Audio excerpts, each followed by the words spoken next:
Глава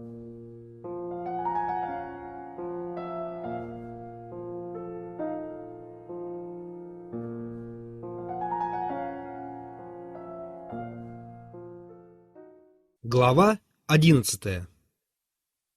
Конец концов, господа. Лучше ничего не делать. Лучше сознательная инерция. Итак, да здравствует подполье. Я хоть и сказал, что завидую нормальному человеку до последней желчи, но на таких условиях, в каких я вижу его, не хочу им быть. Хотя все-таки не перестану ему завидовать. Нет, подполье, во всяком случае, выгоднее. Так, по крайней мере, можно? Эх, да ведь я и тут вру. Вру, потому что сам знаю, как дважды два, что вовсе не подполье лучше, а что-то другое, совсем другое, которого я жажду, но которого никак не найду. К черту подполье. Даже вот что тут было бы лучше. Это если б я верил сам хоть чему-нибудь из всего того, что теперь написал. Клянусь же вам, господа, что я ни одному таки словечку не верю из того, что теперь настрочил. То есть я и верю, пожалуй, но в то же самое время, неизвестно почему, чувствую и подозреваю, что я вру как сапожник. Так для чего же вы писали все это, говорите вы мне? А вот посадил бы я вас лет на 40, безо всякого занятия, да и пришел бы к вам через 40 лет, в подполье, наведаться, до чего вы дошли. Разве можно человека без дела на 40 лет одного оставлять? И это не стыдно, и это не унизительно. Может быть, скажете вы мне, презрительно покачивая головами, вы жаждете жизни и сами разрешаете жизненные вопросы логической путаницей. И как назойливы, как дерзки ваши выходки, и в то же время, как вы боитесь. Вы говорите вздор и довольны им, вы говорите дерзости, а сами беспрерывно боитесь за них и просите извинения. Вы уверены, что ничего не боитесь, и в то же время в нашем мнении заискиваете. Вы уверяете, что скрежещете зубами, и в то же время острите, чтоб нас рассмешить. Вы знаете, что остроты ваши не остроумны, но вы, очевидно, очень довольны их литературным достоинством. Вам, может быть, действительно случалось страдать, но вы нисколько не уважаете своего страдания.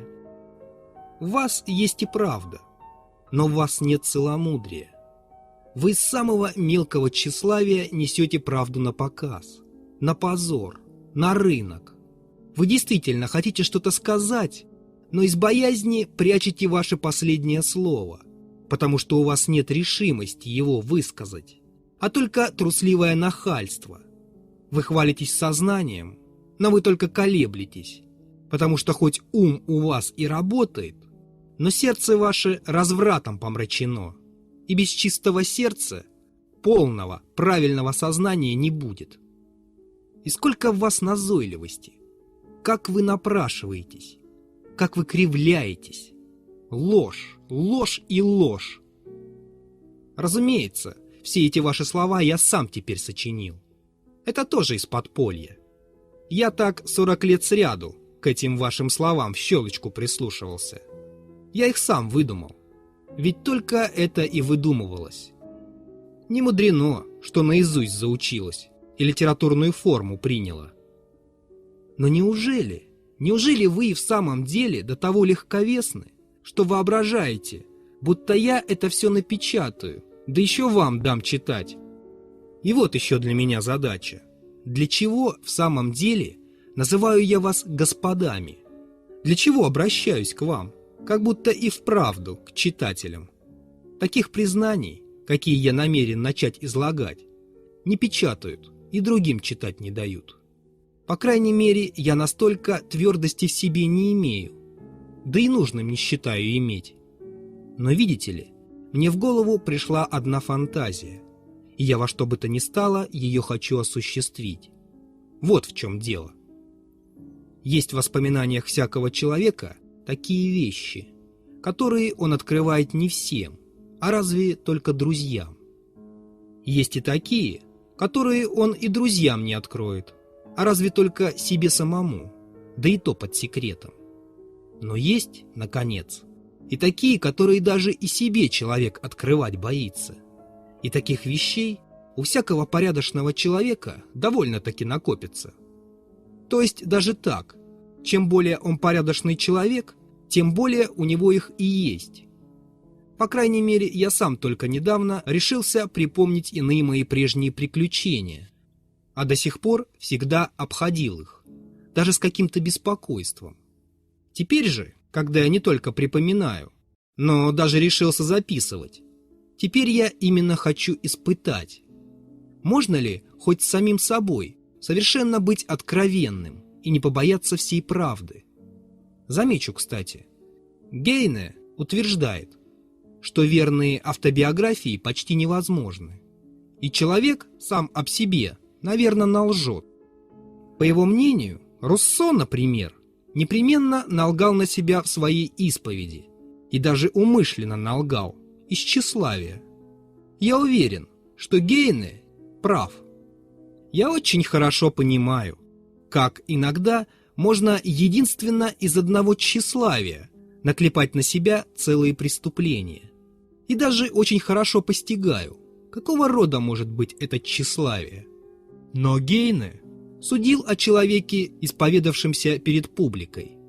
Я же пишу для одного себя и раз навсегда объявляю, что если я и пишу, как бы обращаясь к читателям, то единственно только для показу, потому что так мне легче писать. Тут форма, одна пустая форма. Читателей же у меня никогда не будет. Я уже объявил это. Я ничем не хочу стесняться в редакции моих записок. Порядка и системы заводить не буду. Что припомнится, то и запишу. Ну вот, например, могли бы придраться к слову и спросить меня, если вы действительно не рассчитываете на читателей, то для чего же вы теперь делаете с самим собой, да еще на бумаге, такие уговоры? То есть, что порядка и системы заводить не будете, что запишете то, что припомнится, и так далее, и так далее. К чему вы объясняетесь? К чему извиняетесь? А вот поди же, отвечаю я. Тут, впрочем, целая психология.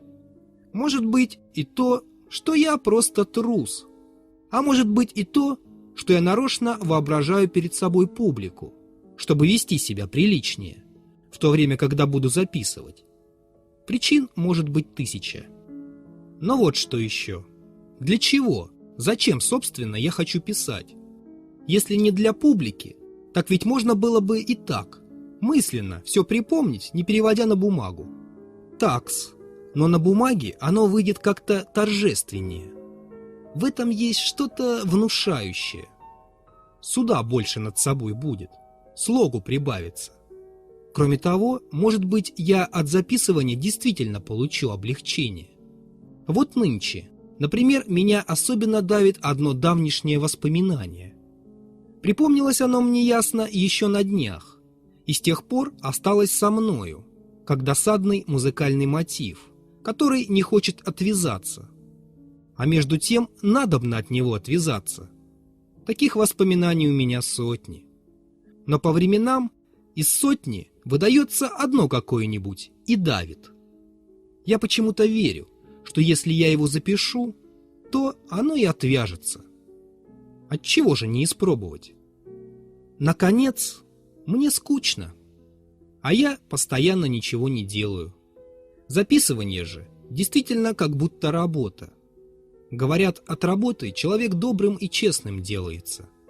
Ну, вот шанс, по крайней мере. Нынче идет снег. Почти мокрый, желтый, мутный. Вчера шел тоже. На днях тоже шел. Мне кажется, я по поводу мокрого снега и припомнил тот анекдот, который не хочет теперь от меня отвязаться. Итак, пусть это будет повесть по поводу мокрого снега.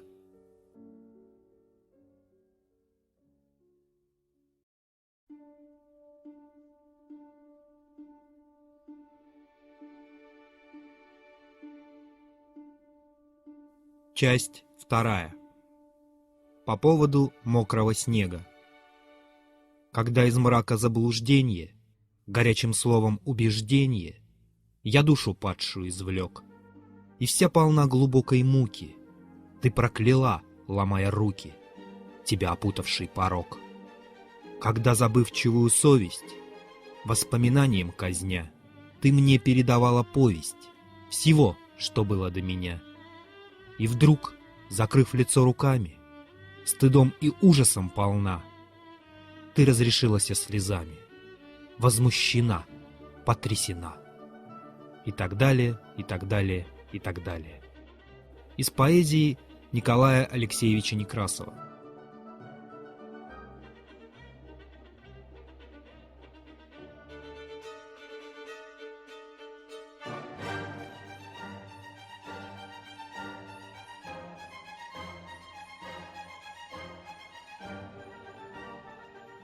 Глава 1. В то время мне всего 24 года было. Жизнь моя была уже и тогда угрюмая, беспорядочная и до одичалости одинокая. Я ни с кем не водился и даже избегал говорить, и все более и более забивался в свой угол. В должности, в канцелярии, я даже старался не глядеть ни на кого. И я очень хорошо замечал, что сослуживцы мои не только считали меня чудаком, но все казалось мне и это, будто бы смотрели на меня с каким-то омерзением. Мне приходило в голову, отчего это никому, кроме меня, не кажется, что смотрит на него с омерзением. У одного из наших канцелярских было отвратительное и прерябое лицо, и даже как будто разбойничье. Я бы, кажется, и взглянуть ни на кого не посмел с таким неприличным лицом. У другого вицмундир был до того заношенный, что близ него уже дурно пахло. А между тем ни один из этих господ не конфузился. Ни по поводу платья, ни по поводу лица, ни как-нибудь там нравственно. Ни тот, ни другой не воображали, что смотрят на них с омерзением. Да если б они и воображали, так им было бы все равно, только бы не начальство взирать изволило. Теперь мне совершенно ясно, что я сам вследствие неограниченного моего тщеславия, а стало быть и требовательности к самому себе, глядел на себя весьма часто с бешеным недовольством, доходившим до омерзения, а оттого мысленно и приписывал мой взгляд каждому. Я, например, ненавидел свое лицо, находил, что оно гнусно, и даже подозревал, что в нем есть какое-то подлое выражение, и потому каждый раз, являясь в должность, мучительно старался держать себя как можно независимее, чтобы не заподозрили меня в подлости, а лицом выражать как можно более благородство. Пусть уж будет и некрасивое лицо, думал я, но зато пусть будет оно благородное, выразительное, и, главное, чрезвычайно умная. Но я, наверное, и страдальчески знал, что всех этих совершенств мне никогда моим лицом не выразить. Но что всего ужаснее, я находил его положительно глупым, а я бы вполне помирился на уме. Даже так, что согласился бы даже на подлое выражение. С тем только, чтоб лицо мое находили в то же время ужасно умным. Всех наших канцелярских я, разумеется, ненавидел, с первого до последнего, и всех презирал, а вместе с тем как будто их и боялся. Случалось, что я вдруг даже ставил их выше себя. У меня как-то это вдруг тогда делалось. То презираю, то ставлю выше себя. Развитой и порядочный человек не может быть тщеславен без неограниченной требовательности к себе самому и не презирая себя в иные минуты до ненависти. Но презирая ли, ставя ли выше, я чуть не перед каждым встречным опускал глаза. Я даже опыты делал. Стерплю ли я взгляд, вот хоть такого-то на себе? И всегда опускал я первый. Это меня мучило до бешенства. До болезни тоже боялся я быть смешным, и потому рабский обожал рутину во всем, что касалось наружного. С любовью вдавался в общую колею, и всею душой пугался в себе всякой эксцентричности. Но где мне было выдержать? Я был болезненно развит, как и следует быть развитым человеку нашего времени. Они же все были тупы, и один на другого похожи, как бараны в стаде. Может быть, только мне одному во всей канцелярии постоянно казалось, что я был трус и раб. Именно потому и казалось, что я был развит. Но оно не только казалось, а и действительно так было в самом деле. Я был трус и раб. Говорю это без всякого конфуза. Всякий порядочный человек нашего времени есть и должен быть трус и раб. Это нормальное его состояние. В этом я убежден глубоко. Он так сделан и на то устроен. И не в настоящее время, от каких-нибудь там случайных обстоятельств, а вообще, во все времена, порядочный человек должен быть трус и раб. Это закон природы всех порядочных людей на земле. Если и случится кому из них похрабриться над чем-нибудь, то пусть этим и утешается, и не увлекается. Все равно перед другим сбрендит. Таков единственный и вековечный выход. Храбрятся только ослы и их ублюдки. Но ведь и те до известной стены. На них и внимания обращать не стоит, потому что они все равно ничего не означают. Мучило меня тогда еще одно обстоятельство. Именно то, что на меня никто не похож, и я ни на кого не похож. Я-то один, а они-то все, думал я и задумывался. Из того видно, что я был еще совсем мальчишка. Случались и противоположности. Ведь уж как гадко иногда становилось ходить в канцелярию. Доходило до того, что я много раз со службы возвращался больной. Но вдруг, ни с того ни с сего, наступает полоса скептицизма и равнодушия. У меня все было полосами. И вот я же сам смеюсь над моей нетерпимостью и брезгливостью. Сам себя в романтизме упрекаю. То и говорить ни с кем не хочу, а то до того дойду, что не только разговорюсь, но еще вздумаю с ними сойтись по-приятельски. Вся брезгливость вдруг разом, ни с того ни с сего исчезнет. Кто знает, может быть, ее у меня никогда и не было, а была она напускная, из книжек. Я до сих пор этого вопроса еще не разрешил. Раз даже совсем подружился с ними. Стал их дома посещать, в преферанс играть, водку пить, о производстве толковать. Но здесь позвольте мне сделать одно отступление. У нас, русских, вообще говоря, никогда не было глупых надзвездных немецких и особенно французских романтиков, на которых ничего не действует. Хоть земля под ними трещи, хоть погибай вся Франция на баррикадах. Они все те же, даже для приличия не изменятся, и все будут петь свои надзвездные песни, так сказать, по гроб своей жизни, потому что они дураки. У нас же, в русской земле, нет дураков. Это известно. Тем-то мы и отличаемся от прочих немецких земель. Следовательно, и надзвездных натур не водится у нас в чистом их состоянии. Это все наши положительные тогдашние публицисты и критики, охотясь тогда за Костанжоглами, да за дядюшками Петрами Ивановичами, издуру приняв их за наш идеал, навыдумывали на наших романтиков, сочтя их за таких же надзвездных, как в Германии или во Франции.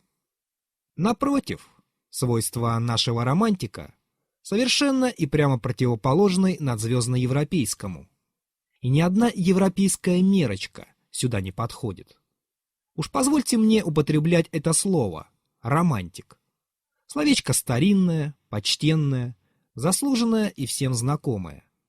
Свойство нашего романтика — это все понимать, все видеть, и видеть часто несравненно яснее, чем видят самые положительные наши умы.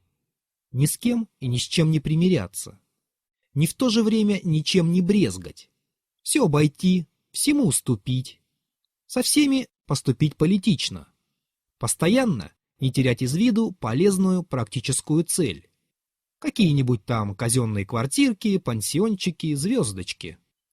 Усматривать эту цель через все энтузиазмы и томики лирических стишков, И в то же время и прекрасное, и высокое по гроб своей жизни в себе сохранить нерушимо. Да и себя уже, кстати, вполне сохранить так-таки в хлопочках, как ювелирную вещицу какую-нибудь. Хотя бы, например, для пользы того же прекрасного и высокого.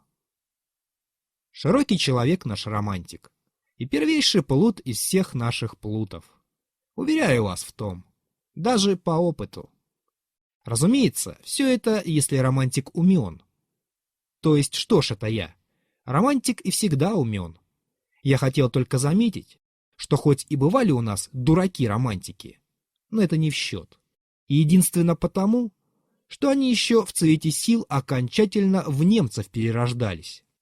И чтоб удобнее сохранить свою ювелирную вещицу, поселялись там где-нибудь, больше в Веймере или Шварцвальде. Я, например, искренно презирал свою служебную деятельность и не плевался только по необходимости, потому что сам там сидел и деньги за то получал. В результате же, заметьте, все-таки не плевался.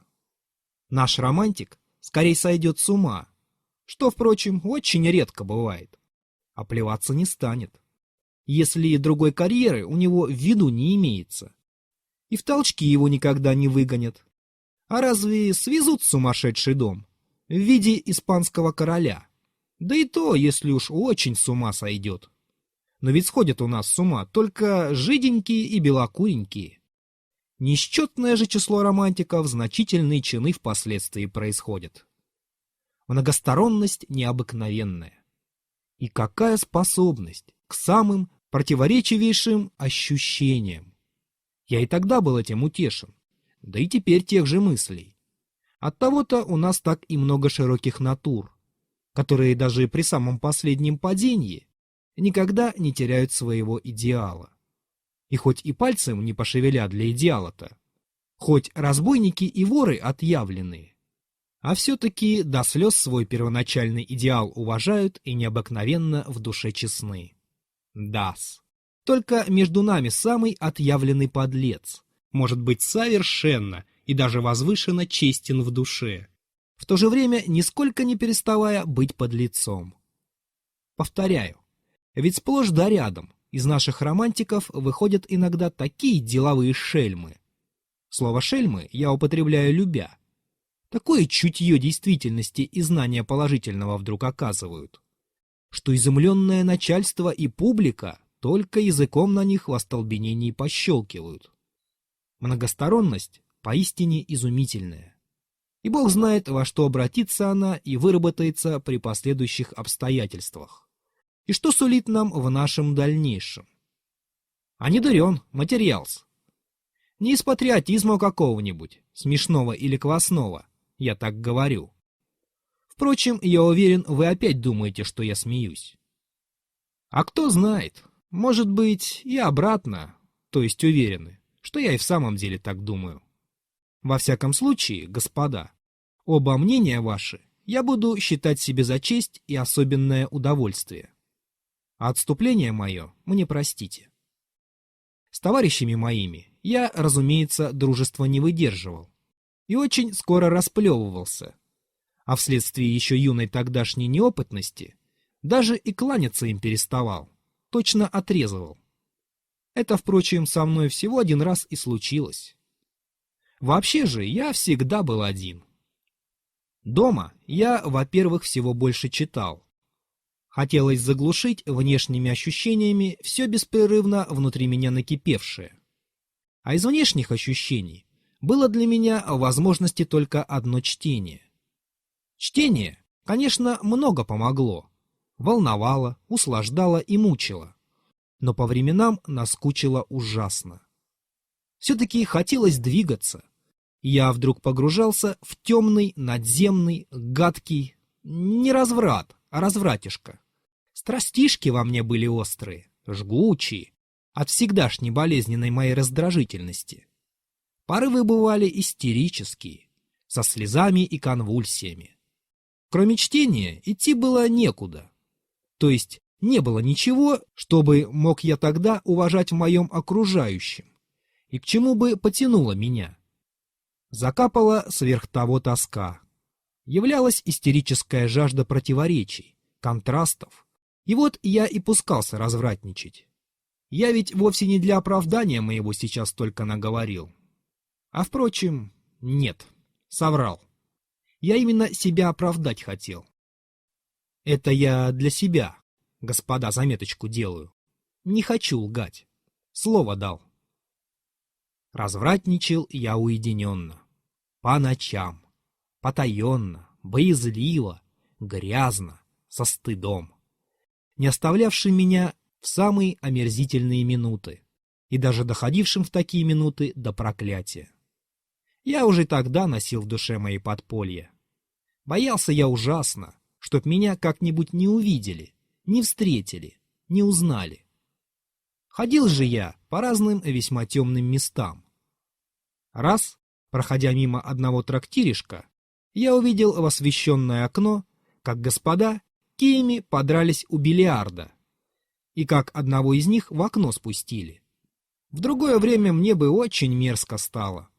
Но тогда такая вдруг минута нашла, что я этому спущенному господину позавидовал. И до того позавидовал, что даже в трактир вошел, в бильярдную. Авось, дескать, и я подерусь, и меня тоже из окна спустят. Я не был пьян. Но что прикажете делать? Да такой ведь истерики может тоска заесть. Но ничем обошлось. Оказалось, что я и в окно-то прыгнуть не способен. И я ушел, не подравшись. Осадил меня там с первого же шагу один офицер. Я стоял у бильярда и по неведению заслонял дорогу. А тому надо было пройти. Он взял меня за плечи и, молча, не предуведомив и не объяснившись, переставил меня с того места, где я стоял, на другое, а сам прошел, как будто и не заметив. Я бы даже побои простил, но никак не мог простить того, что он меня переставил и так окончательно не заметил. Черт знает, что бы дал я тогда за настоящую, более правильную ссору, более приличную, более, так сказать, литературную. Со мной поступили как с мухой. Был этот офицер вершков 10 росту. Я же человек низенький и истощенный. Ссора, впрочем, была в моих руках. Стоило попротестовать, и, конечно, меня бы спустили в окно. Но я раздумал и предпочел озлобленно стушеваться. Вышел я из трактира смущенный и взволнованный, прямо домой.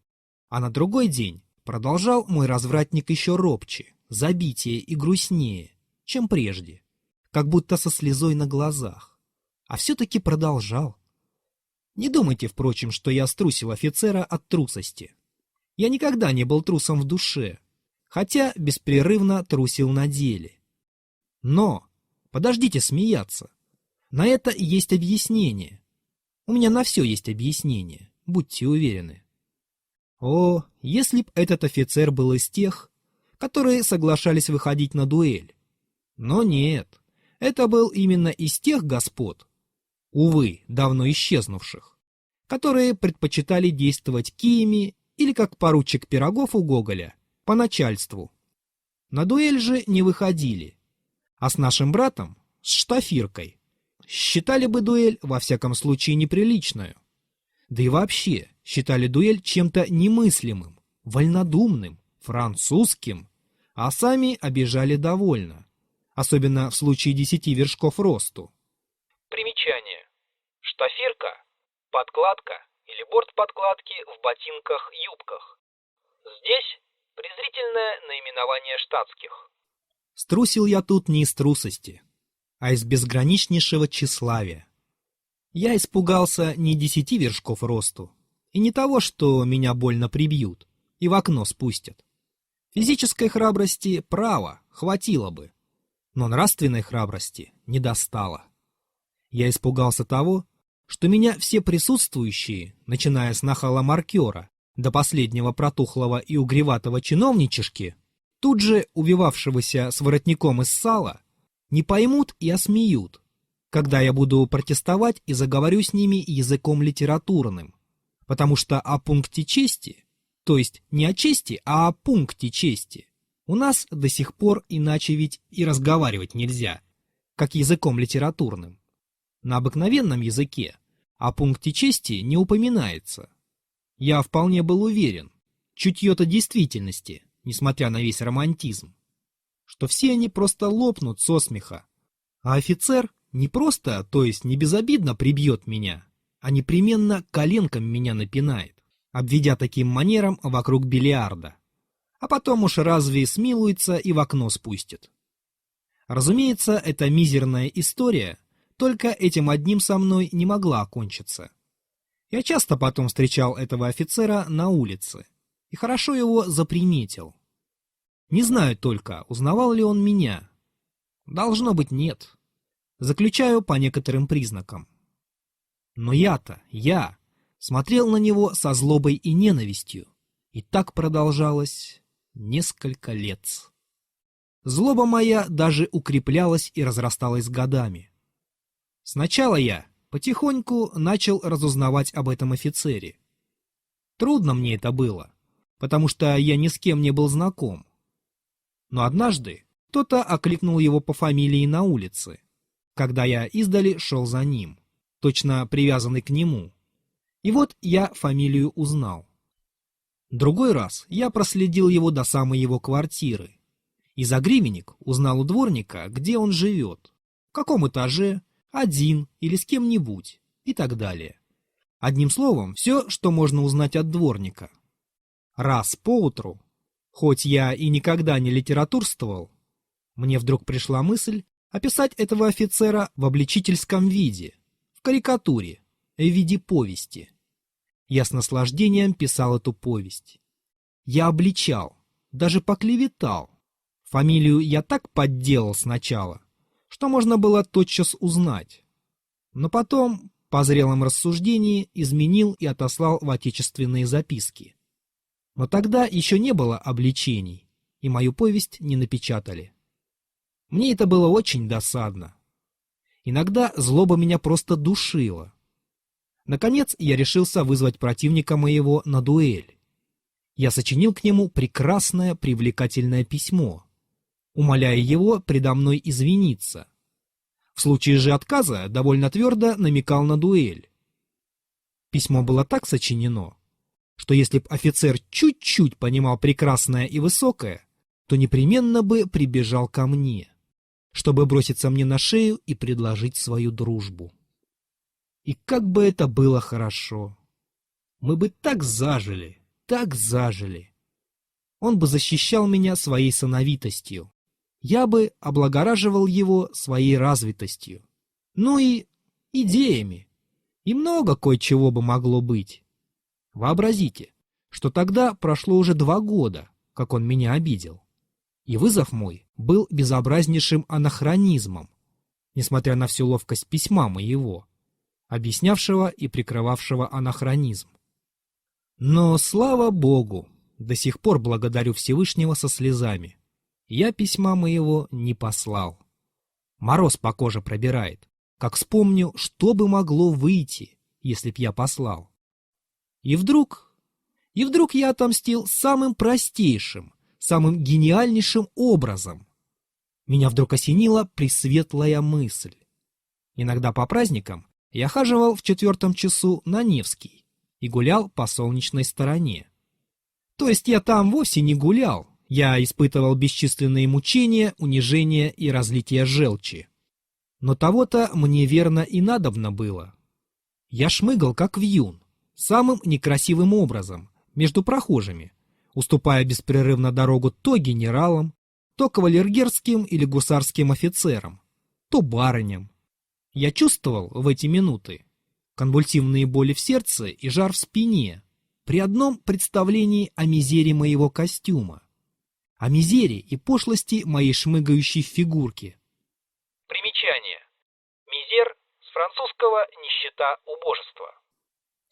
Это была мука мученская, беспрерывное, невыносимое унижение от мысли, переходящей в беспрерывное и непосредственное ощущение того, что я муха, перед всем этим светом, гадкая, непотребная муха. Всех умнее, всех развитее, всех благороднее. Это уж само собою, но беспрерывно всем уступающая муха, всеми униженная и всеми оскорбленная. Для чего я набирал на себя эту муку? Для чего я ходил на Невский? Не знаю, но меня просто тянуло туда при каждой возможности. Тогда я уже начинал испытывать приливы тех наслаждений, о которых я уже говорил в первой главе. После же истории с офицером меня еще сильнее туда стало тянуть.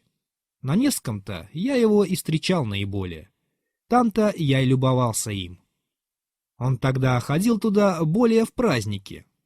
Он хоть тоже сворачивал с дороги перед генералами и перед особыми сановитами, и тоже вилял как вьюн между ними. Но таких, как наш брат, или даже почище нашего брата, он просто давил. Шел прямо на них, как будто перед ним было пустое пространство. И ни в каком случае дороги не уступал. Я упивался моей злобой, на него глядя. Перед ним каждый раз сворачивал. Меня мучило, что я даже и на улице никак не могу быть с ним на равной ноге. «Отчего ты непременно первый сворачиваешь?» — приставал я сам к себе, в бешеной истерике, проснувшись иногда в часу в 3 ночи. «Отчего именно ты, а не он? Ведь для этого закона нет. Ведь это нигде не написано. Ну пусть будет поровну, как обыкновенно бывает, когда деликатные люди встречаются. Он уступит половину, и ты половину. Вы пройдете, взаимно уважая друг друга». Но так не было, и все-таки сворачивал я. А он даже и не замечал, что я ему уступаю. И вот удивительнейшая мысль вдруг осенила меня. А что, вздумал я, что если встретиться с ним и не посторониться? Нарочно не посторониться, хоть бы даже пришлось толкнуть его. А? Каково это будет? Дерзкая мысль эта мало-помалу до того владела мною, что не давало мне покоя. Мечтал я об этом беспрерывно. Ужасно и нарочно чаще ходил на Невский, чтобы еще яснее себе представить, как я это сделаю, когда буду делать. Я был в восторге. Все более и более мне казалось это намерение и вероятным, и возможным. Разумеется, не совсем толкнуть, думал я, уже заранее добрее от радости. А так, просто, не посторониться. Состукнуться с ним. Не так, чтобы очень больно, а так, плечо в плечо. Ровно настолько, сколько определено приличием. Так что, насколько он меня стукнет, настолько и я его стукну. Я решился наконец совершенно. Но приготовления взяли очень много времени.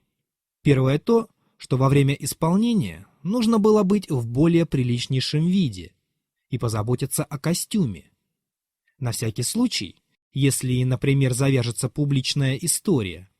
А публика-то тут суперфлю. Графиня ходит, князь Д. ходит, вся литература ходит. Нужно быть хорошо одетым. Это внушает и прямо поставит нас некоторым образом на равную ногу в глазах высшего общества. Примечание. Суперфлю – изысканное. С этой целью я выпросил вперед жалование и купил черные перчатки и порядочную шляпу у Чуркина. Черные перчатки казались мне и солиднее, и бантоннее, чем лимонные, на которые я посягал сначала. Примечание. Бантоннее – более соответствующие вкусу широкого общества. Цвет слишком резкий, слишком, как будто хочет выставиться человек. И я не взял лимонных. Хорошую рубашку с белыми костяными запонками я уже давно приготовил, но задержала очень шинель. Сама-то по себе шинель моя очень была не дурна, грела, но она была на вате, а воротник был енотовый, что составляло уж верх лакейства. Надо было переменить воротник во что бы то ни стало и завести бобрик, вроде как у офицеров. Для этого я стал ходить по гостиному двору и после нескольких попыток нацелился на один дешевый немецкий бобрик. Эти немецкие бобрики, хоть и очень скоро занашиваются и принимают мизернейший вид, но сначала, с обновки, смотрят даже и очень прилично. А ведь мне только для одного разу и надо было. Спросил я цену. Все-таки было дорого. По основательном рассуждении я решился продать мой енотовый воротник. Недостающую же и весьма для меня значительную сумму решился выпросить взаймы у Антона Антоныча Сеточкина, моего сталоначальника, человека смиренного, но серьезного и положительного, никому не дававшего взаймы денег, но которому я был когда-то при вступлении в должность особенно рекомендован определившим меня на службу значительным лицом. Мучился я ужасно. Попросить денег у Антона Антоныча мне казалось чудовищным и постыдным. Я даже 2-3 ночи не спал. Да и вообще я тогда мало спал. Был в лихорадке. Сердце у меня как-то смутно замирало. Или вдруг начинало прыгать. Антон Антоныч сначала удивился, потом поморщился, потом рассудил и все-таки дал взаймы. Взял с меня расписку на право получения данных взаимообразно денег через 2 недели из жалования. Таким образом, все было, наконец, готово. Красивый бобрик воцарился на месте паскудного енота, и я начал помаленьку приступать к делу. Нельзя же было решиться с первого разу, зря. Надо было это дело обделать умеючи, именно помаленьку. Но признаюсь, что после многократных попыток я даже было начал отчаиваться. Не состукиваемся никак, да и только. Уж яль приготовлялся, яль не намеревался. Кажется, вот-вот сейчас состукнемся. Смотрю, и опять я уступил дорогу, а он и прошел, не заметив меня. Я даже молитвы читал, подходя к нему, что Бог вселил в меня решимость. Один раз я было и совсем уже решился, но кончилось тем, что только попал ему под ноги, потому что в самое последнее мгновение на 2-вершковом каком-нибудь расстоянии не хватило духу. Он преспокойно прошел по мне, и я как мячик отлетел в сторону.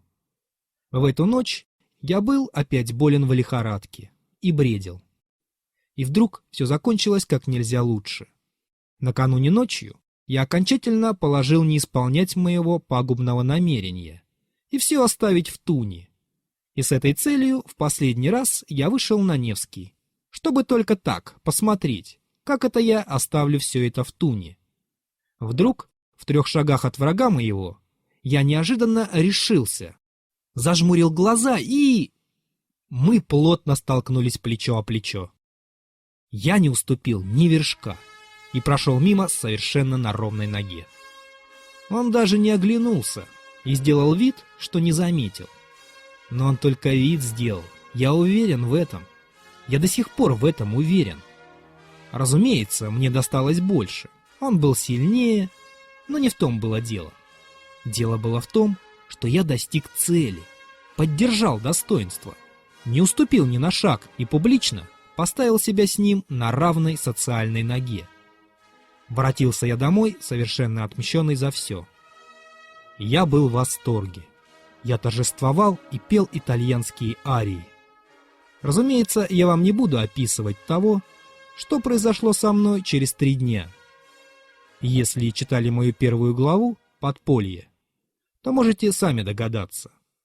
Офицера потом куда-то перевели. Лет уж 14 я его теперь не видел. Что-то он теперь, мой голубчик.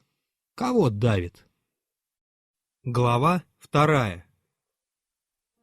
Но кончалась полоса моего развратника, и мне становилось ужасно тошно.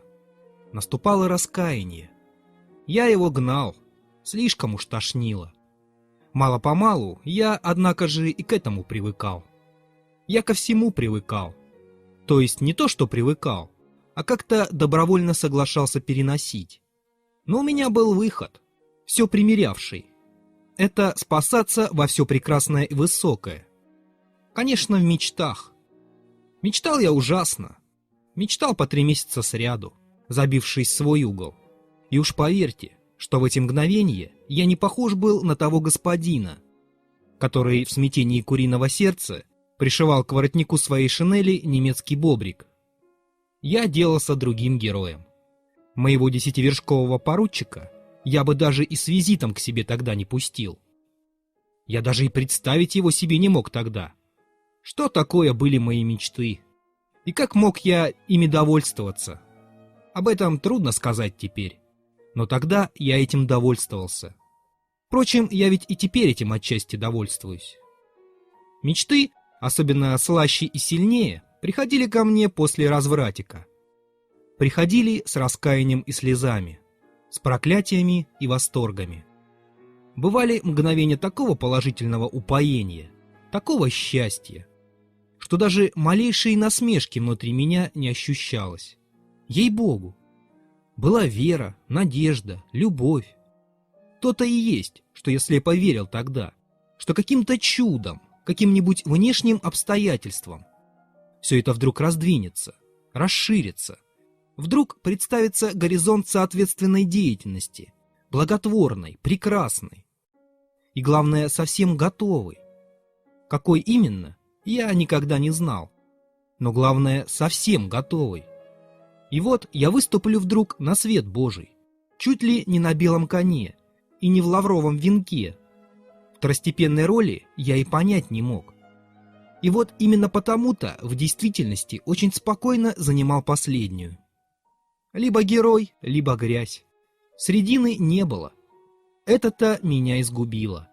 Потому что в грязи я утешал себя тем, что в другое время бываю герой, а герой прикрывал собой грязь. Обыкновенному, дескать, человеку стыдно грязниться, а герой слишком высок, чтоб совсем загрязниться. Следовательно, можно грязниться. Замечательно, что эти переливы всего прекрасного и высокого приходили ко мне и во время развратика, а именно тогда, когда я уже на самом дне находился. Приходили так, отдельными вспышечками, как будто напоминая о себе, но не истребляли, однако ж, развратика своим появлением. Напротив, как будто подживляли его контрастом и приходили ровно настолько, сколько было нужно для хорошего соуса. Соус тут состоял из противоречия и страдания, из мучительного внутреннего анализа. И все эти мучения и мученьица и придавали какую-то пикантность, даже смысл моему развратику. Одним словом, исполняли вполне должность хорошего соуса. Все это даже было не без некоторой глубины. Да и мог ли бы я согласиться на простой, пошлый, непосредственный писарский развратишко и вынести на себе всю эту грязь? Что же бы могло тогда в ней прельстить меня и выманить ночью на улицу? Нет, у меня была благородная лазейка на все. Но сколько любви, Господи, сколько любви переживал я! Бывало в этих мечтах моих, в этих спасениях во все прекрасное и высокое. Хоть и фантастической любви, хоть и никогда к чему человеческому на деле не прилагавшейся, но до того было ее много, этой любви, что потом, на деле, уж и потребности даже не ощущалось ее прилагать. Излишняя б уже эта роскошь была. Все, впрочем, преблагополучно всегда оканчивалось ленивым и упоительным переходом к искусству, то есть к прекрасным формам бытия. Совсем готовым, сильно украденным у поэтов и романистов и приспособленным ко всевозможным услугам и требованиям. Я, например, над всеми торжествую. Все, разумеется, в опрахе и принуждены добровольно признать все мои совершенства, а я их всех прощаю. Я влюбляюсь, будучи знаменитым поэтом и камергером. Получаю несметные миллионы и тотчас же жертвую их народ человеческий. И тут же исповедуюсь перед всем народом в моих позорах, которые, разумеется, не просто позоры, а заключают в себе чрезвычайно много прекрасного и высокого. Чего-то манфредовского. Примечание. Манфредовского. Чего-то гордого, возвышенного. Все плачут и целуют меня. Иначе что же бы они были за болваны? А я иду босой и голодный проповедовать новые идеи и разбиваю ретроградов под Аустерлицем. Затем играет марш, выдается амнистия, папа соглашается выехать из Рима в Бразилию.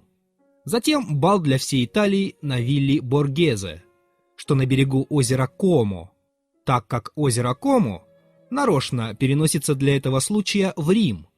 Затем сцена в кустах и так далее, и так далее, будто не знаете.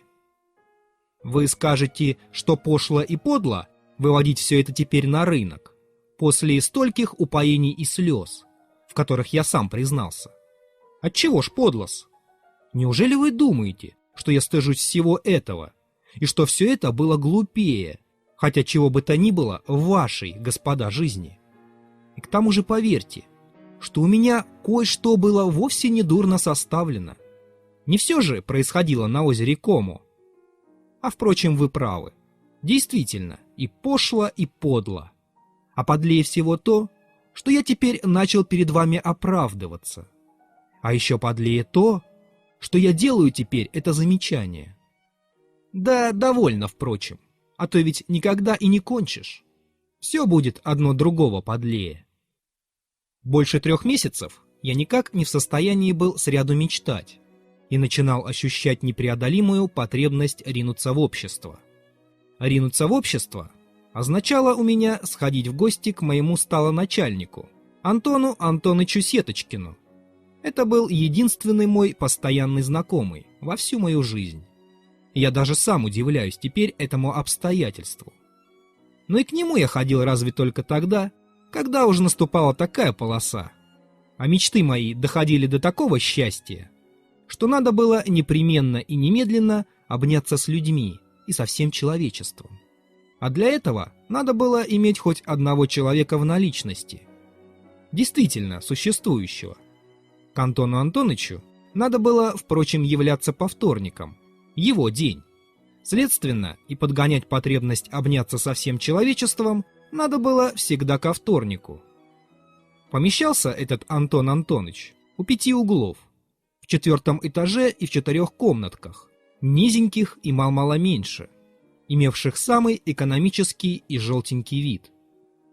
Были у него 2 дочери и их тетка, разливавшая чай. Дочкам одной было 13, а другой 14 лет. Обе были курносенькие. И я их ужасно конфузился, потому что они все шептались про себя и хихикали. Хозяин сидел обыкновенно в кабинете, на кожаном диване перед столом, вместе с каким-нибудь седым гостем, чиновником из нашего или даже из постороннего ведомства. Больше 2-3 гостей, и все тех же самых, я никогда там не видывал. Толковали про акциз, про торги в Сенате, о жаловании, о производстве, о его превосходительстве, о средстве нравится и прочее, и прочее. Я имел терпение высиживать подле этих людей дураком часа по 4 и их слушать, сам не смея и не умея ни об чем с ними заговорить. Я тупел, по нескольку раз принимался потеть, надо мной носился паралич, но это было хорошо и полезно. Возвратясь домой, я на некоторое время откладывал мое желание обняться со всем человечеством. Был, впрочем, у меня и еще как будто один знакомый. Симонов, бывший мой школьный товарищ. Школьных товарищей у меня было, пожалуй, и много в Петербурге. Но я с ними не водился и даже перестал на улице кланяться. Я, может быть, и на службу-то в другое ведомство перешел для того, чтоб не быть вместе с ними и разом отрезать совсем ненавистным моим детством. Проклятие на эту школу, на эти ужасные каторжные годы. Одним словом, с товарищами я тотчас же разошелся, как вышел на волю. Оставались 2-3 человека, с которыми я еще кланялся, встречаясь.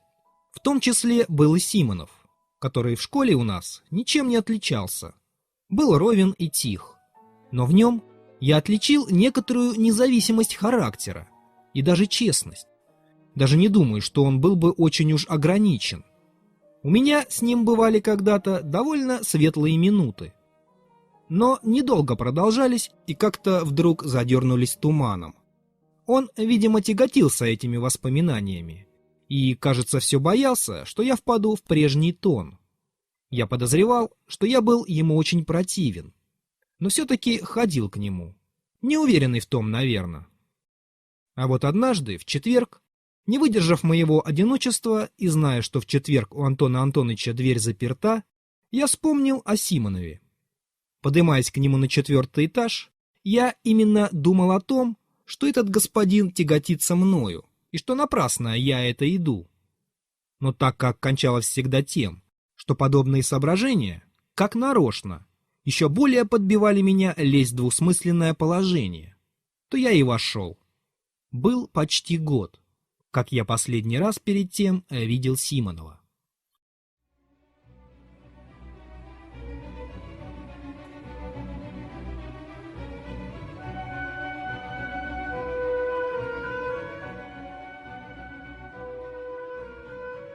Глава 3.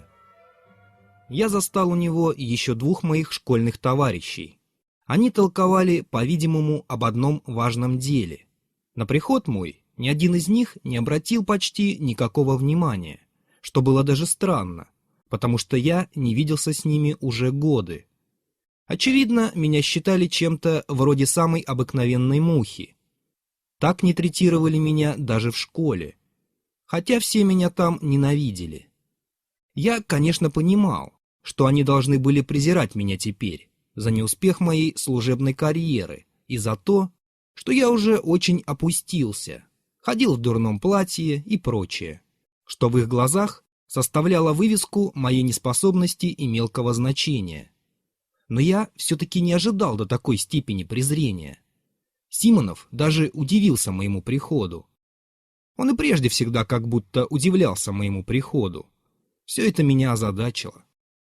Я сел в некоторой тоске и начал слушать, о чем они толковали.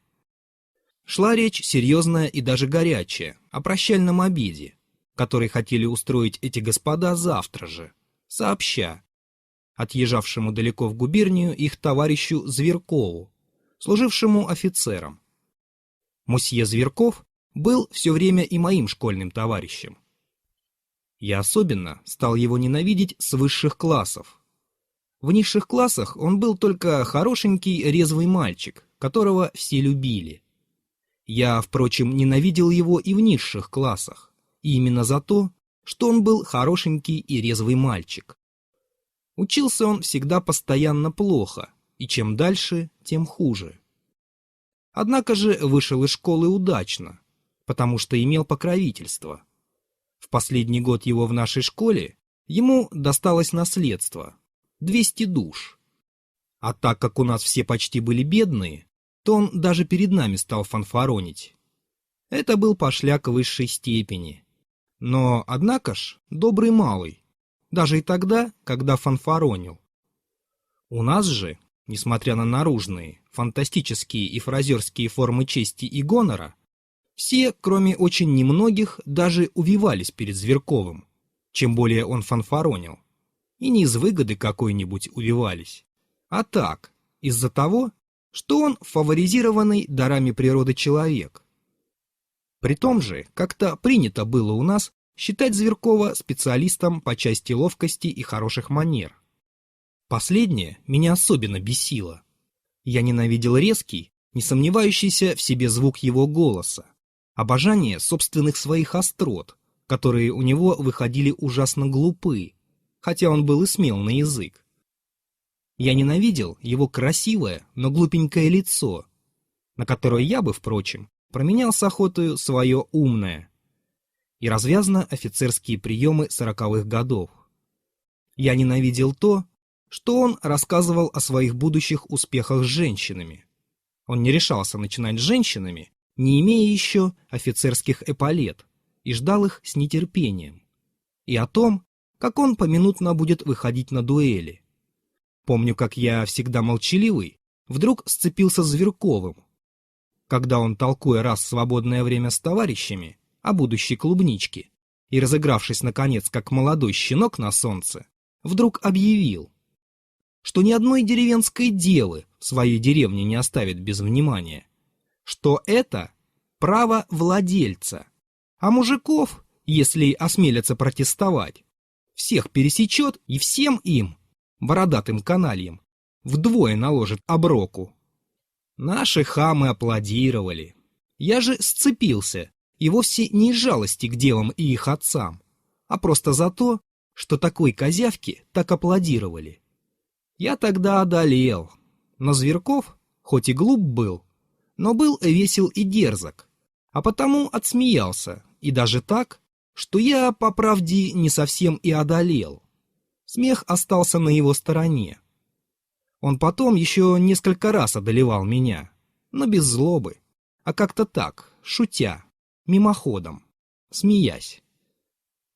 Я злобно и презрительно не отвечал ему. По выпуске он было сделал ко мне шаг. Я не очень противился, потому что мне это польстило. Но мы скоро и естественно разошлись.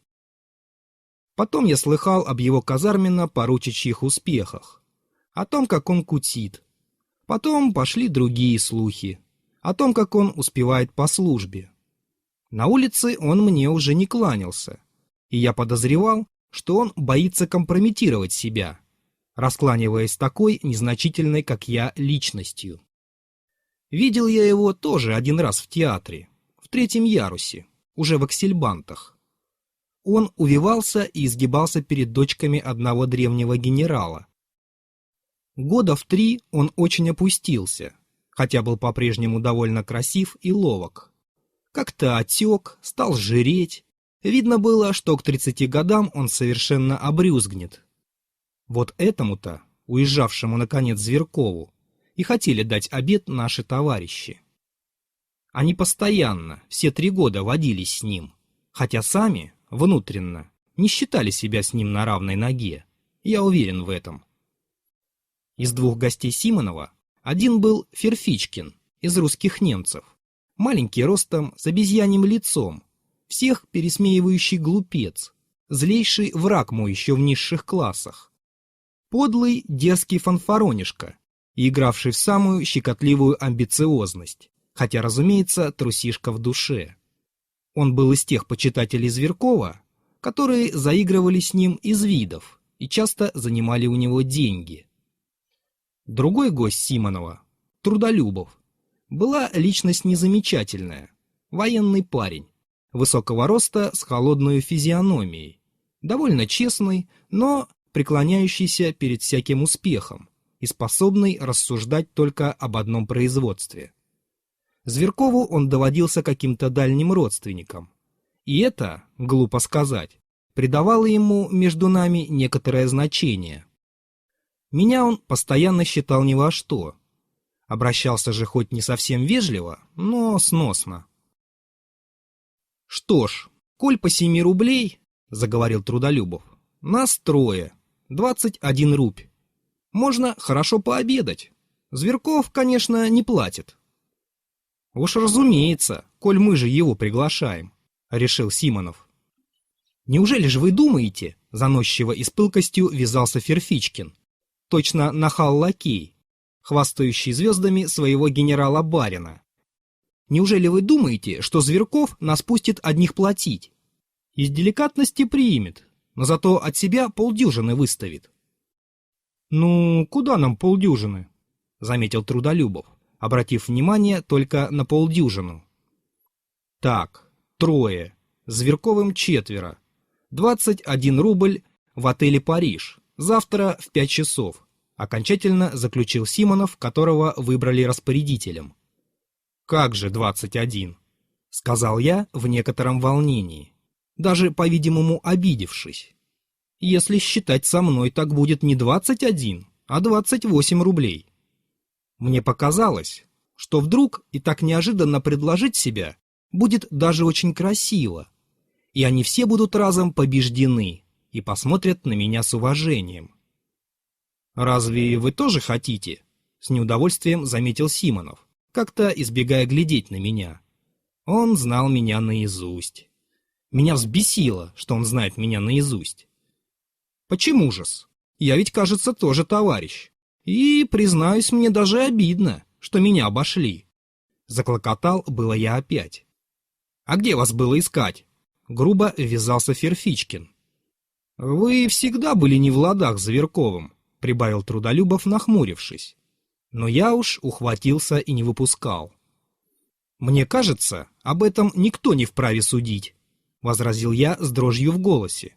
«Точно и Бог знает, что случилось. Именно потому-то я, может быть, теперь и хочу, что прежде был не в ладах».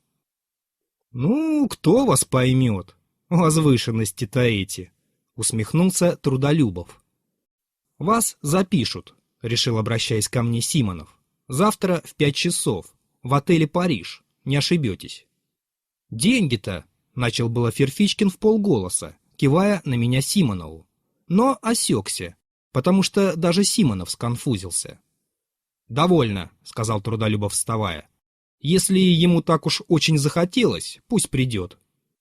«Да ведь у нас кружок свой, приятельский», — злился Ферфичкин, тоже берясь за шляпу. «Это неофициальное собрание. Мы вас, может быть, и совсем не хотим». Они ушли. Ферфичкин, уходя, мне совсем не поклонился. Трудолюбов едва кивнул, не глядя. Симонов, с которым я остался с глазу на глаз, был в каком-то досадливом недоумении и странно посмотрел на меня. Он не садился и меня не приглашал. Да, так завтра. Деньги-то вы отдадите теперь?» «Я это, чтоб верно знать», — пробормотал он, сконфузившись. Я вспыхнул, но, вспыхивая, вспомнил, что с незапамятных времен должен был Симонову 15 рублей, чего, впрочем, и не забывал никогда, но и не отдавал никогда. Согласитесь сами, Симонов, что я не мог знать, входя сюда, и мне очень досадно, что я забыл. Хорошо, все равно. Расплатитесь завтра за обедом. Я ведь только, чтоб знать. Вы, пожалуйста...» Он осекся и стал ходить по комнате с еще большей досадой. Шагая, он начал становиться на каблуки и при этом сильно топать. «Я вас не задерживаю ли?» — спросил я после 2-минутного молчания. «О, нет!» — встрепенулся он вдруг. «То есть, по правде, да. Видите ли, мне еще бы надо зайти, тут недалеко», — прибавил он каким-то извиняющимся голосом и отчасти стыдясь. «Ах, боже мой, что же вы не скажете?» — вскрикнул я, схватив фуражку с удивленно, впрочем, развязанным видом, бог знает откуда налетевшим. «Это ведь недалеко, тут 2 шага», — повторял Симонов, провожая меня до передней с суетливым видом, который ему вовсе не шел. «Так завтра в 5 часов ровно», — крикнул он мне на лестницу. Очень уж он был доволен, что я ухожу. Я же был в бешенстве. «Ведь дернуло же выскочить», — скрежетал я зубами, шагая по улице.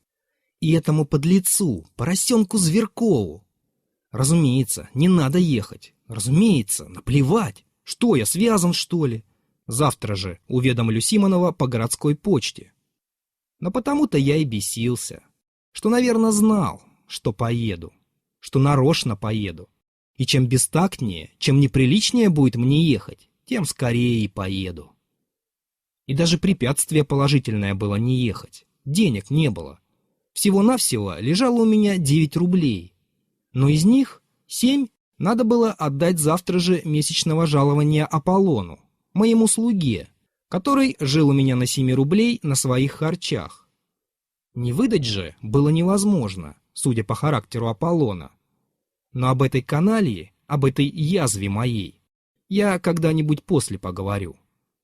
Впрочем, я ведь знал, что все-таки не выдам, а непременно поеду. В эту ночь снились мне безобразнейшие сны. Не мудрено. Весь вечер давили меня воспоминания о каторжных годах моей школьной жизни. И я не мог от них отвязаться. Меня сунули в эту школу мои дальние родственники, от которых я зависел и от которых с тех пор не имел никакого понятия. Сунули сиротливо, уже забитого их попреками, уже задумывающегося, молчаливого и дико на все озиравшегося.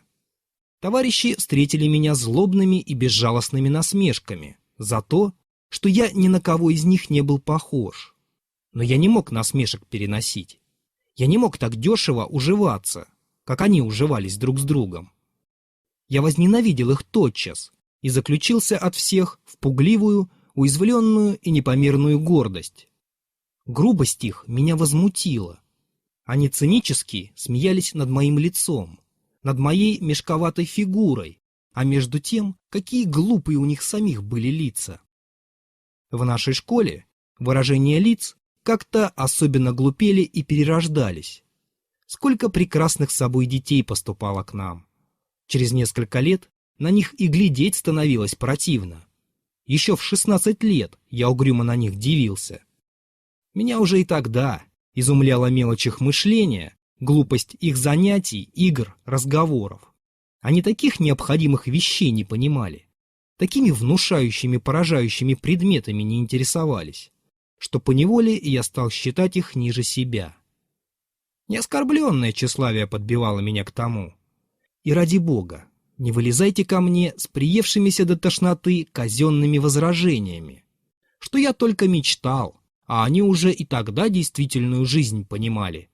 Ничего они не понимали, никакой действительной жизни. И клянусь, это-то и возмущало меня в них наиболее.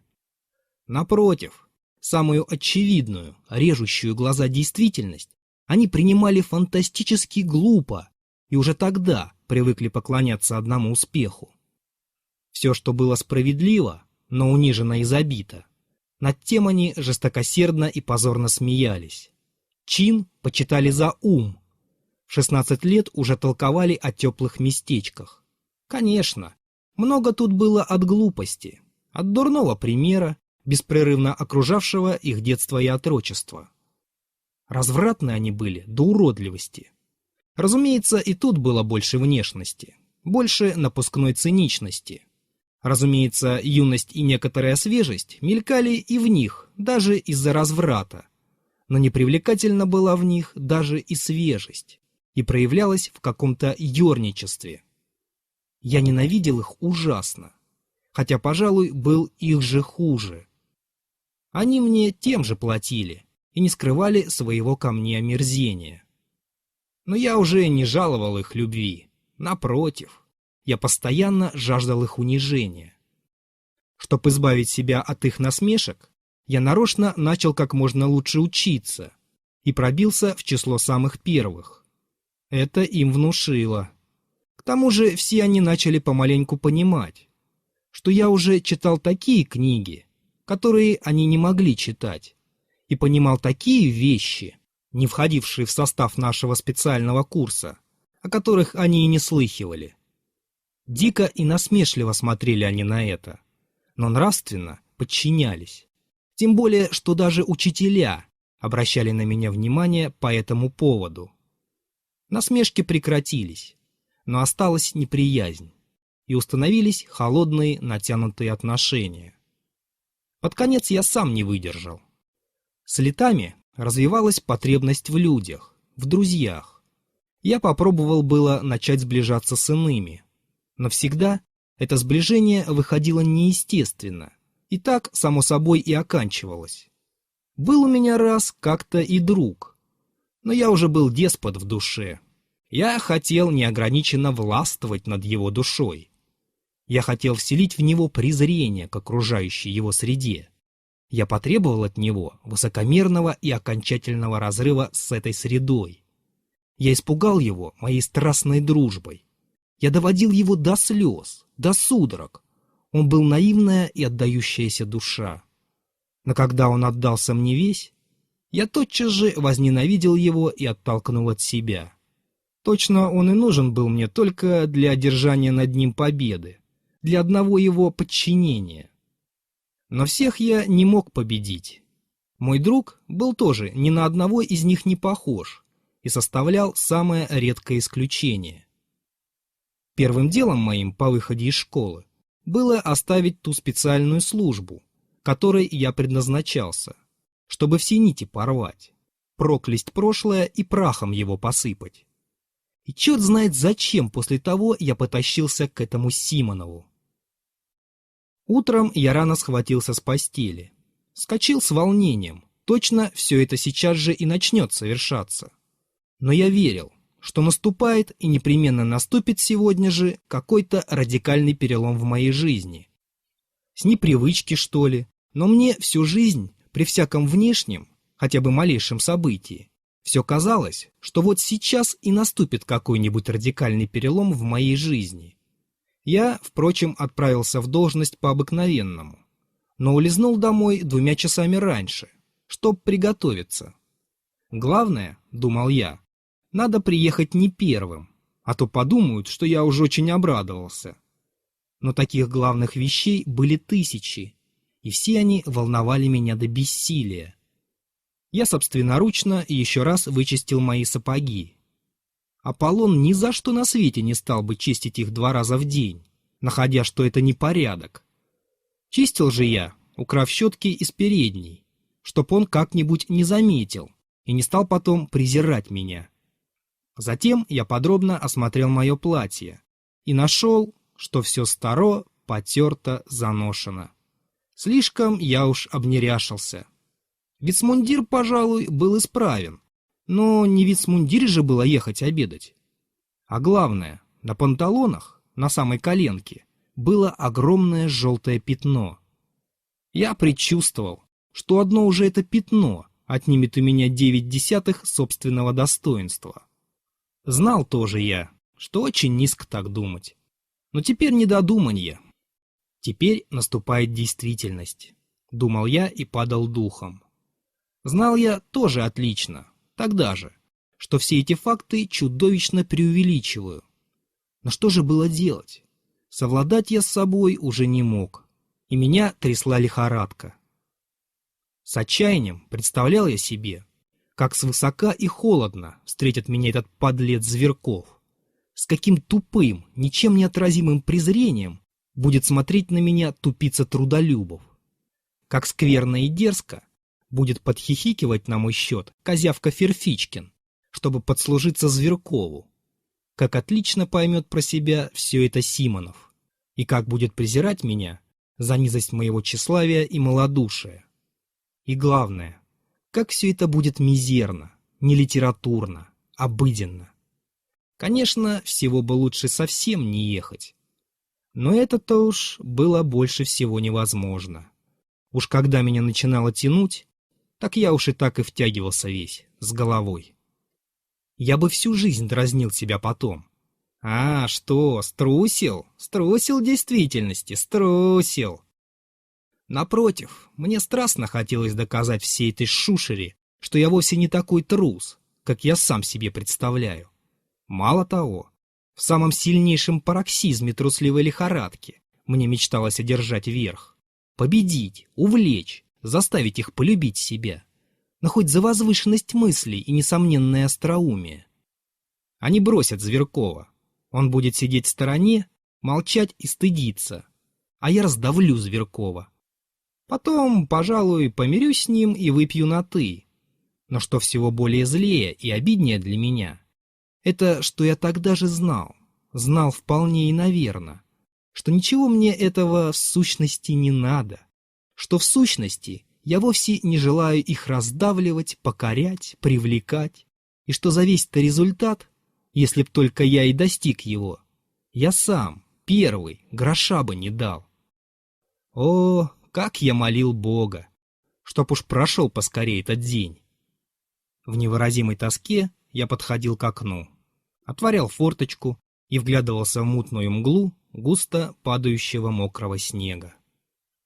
Наконец, на моих дрянных стенных часишках прошипело 5. Я схватил шапку и, стараясь не взглянуть на Аполлона, который еще с утра все ждал от меня выдачи жалования, но по гордости своей не хотел заговорить первый, скользнул мимо него из дверей и на лихаче, которого нарочно нанял за последний полтинник, подкатил барином к отелю «Париж».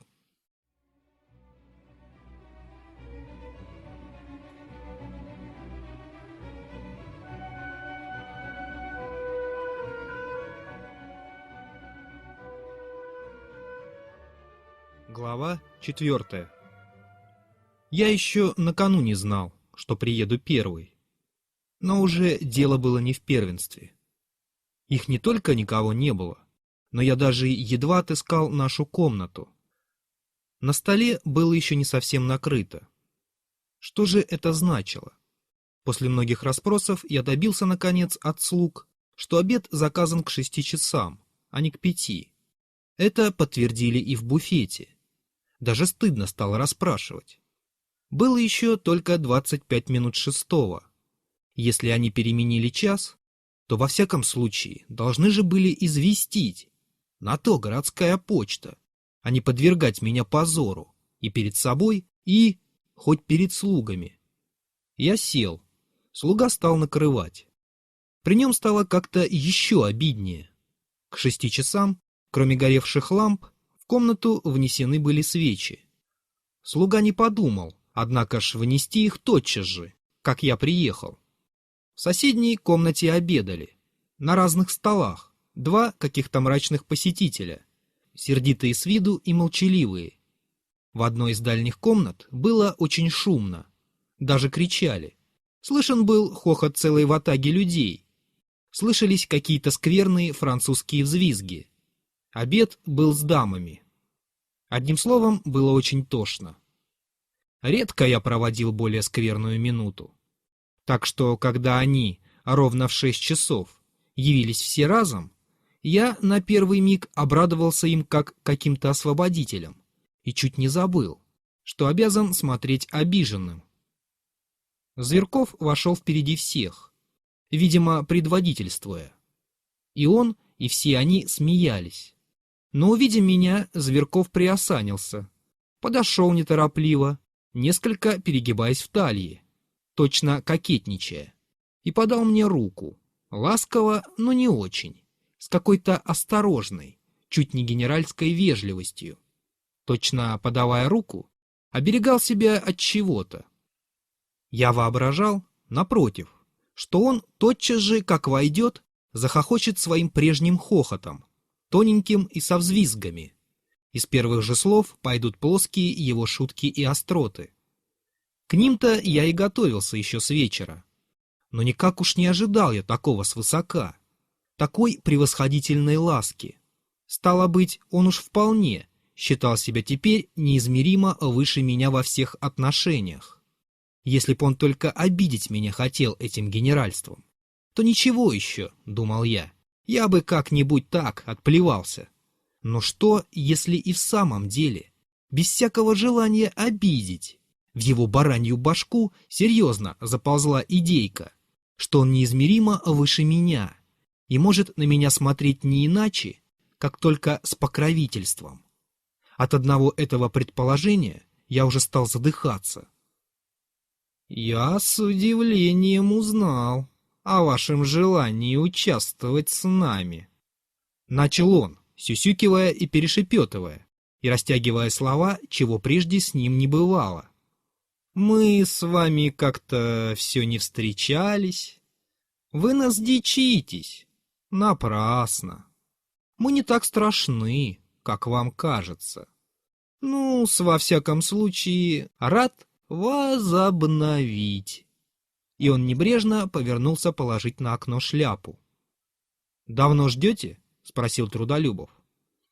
«Я приехал ровно в 5 часов, как мне вчера назначили», — ответил я громко и с раздражением, обещавшим близкий взрыв. «Разве ты не дал ему знать, что переменили часы?» — обратился Трудолюбов к Симонову. «Не дал, забыл», — отвечал тот, но без всякого раскаяния, и даже не извинившись передо мной, пошел распоряжаться закуской. «Так вы здесь уже час! Ах, бедный!» — вскрикнул насмешливо Зверков, потому что, по его понятиям, это действительно должно было быть ужасно смешно. За ним, подленьким звонким, как у собачонки, голоском закатился подлец Ферфичкин. Очень уж и ему показалось смешно и конфузно мое положение. «Это вовсе не смешно!» — закричала Ферфичкину, раздражаясь все более и более. «Виноваты другие, а не я. Мне пренебрегли дать знать. Это просто нелепо!» «Не только нелепо, а еще что-нибудь», — проворчал Трудолюбов, наивно за меня заступаясь. «Вы уж слишком мягки. Просто невежливость. Конечно, неумышленная. И как это, Симонов? «Если б со мной этак сыграли, — заметил Ферфичкин, — я бы...» Да вы бы велели себе что-нибудь подать, перебил Зверков, или просто спросили бы обедать, не дожидаясь. Согласитесь, что я бы мог это сделать, без всякого позволения, отрезал я. Если я ждал, то... Садимся, господа, закричал вошедший Симонов. Все готово. За шампанское отвечаю. Отлично заморожено. Ведь я вашей квартиры не знал. Где ж вас отыскивать? Обратился он вдруг ко мне, но опять как-то не глядя на меня. Очевидно, он имел что-то против. Знать, после вчерашнего надумался. Все сели, сел и я. Стол был круглый. По левую руку от меня пришелся Трудолюбов. По правую — Симонов. Зверков сел напротив. Ферфичкин подле него, между ним и Трудолюбовым. «Скажите, вы в департаменте?» Продолжал заниматься мною Зверков.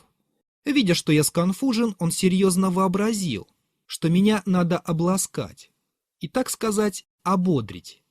Что ж он, хочет, что ли, чтоб я в него бутылкой пустил? Подумал я в бешенстве. Раздражался я с непривычки как-то неестественно скоро. «В канцелярии», — ответил я отрывисто, глядя в тарелку. «И вам выгодно?